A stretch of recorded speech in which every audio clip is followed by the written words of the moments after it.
dumating na ang naubusan tayo ngayon kahapon. Dumating na ang Thai Sui pouch. Ang Thai Sui pouch is lahat na good and bad na sa loob. Pag bumili ka, lalagay mo, mura-mura lang, kaya natin. 10 years na o 15 years, ito din presyo ko, hindi ko tinataas. Ito, Thai Sui pouch, lalong kunting-kunting tubo namin, pero at least matulungan namin na mga hindi magandang buhay nila, ilalagay nyo sa bag nyo o sa kotse nyo.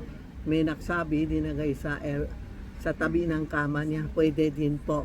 Itong Thai Sui pouch, pinakamura na feng shui item.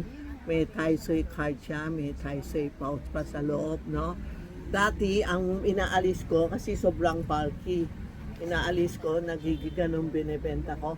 Pero kasi, may ibang master sinasabi, fake law ang items ko. Hindi niya alam, inalis ko yung carton para hindi bulky. Ngayon, hindi ko na inaalis yung carton para makikita nyo, original ito sa akin. Tapos tandaan nyo, nakaseal to. No?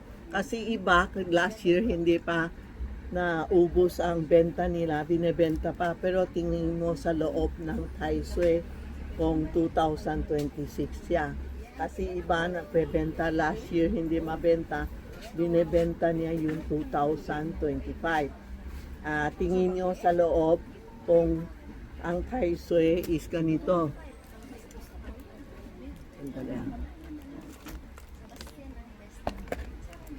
Ito ang Thai Sui. Tingnan nyo sa loob niya kung ito, pag ito, tama, ito, bago.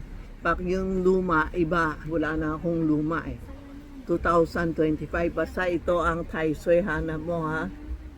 Wag kayo bumili ng Thai Sui na hindi this year, next year. Yan po ang Thai Sui pouch. May Thai Sui card ka na, no? Ito ang carton. Diba? Ayaw carton, sobrang bulky, pero hindi ko inaalis. Mamaya sabihin niya, fake na naman ang binibenta ko. Samantala, legit ako. Legit. Bakit? Kasi meron na akong YouTube silver plate na binigay ng YouTube sa US.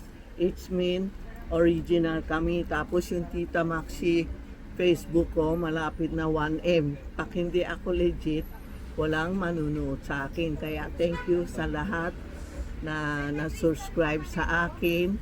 Thank you. Salamat po. Thank you po.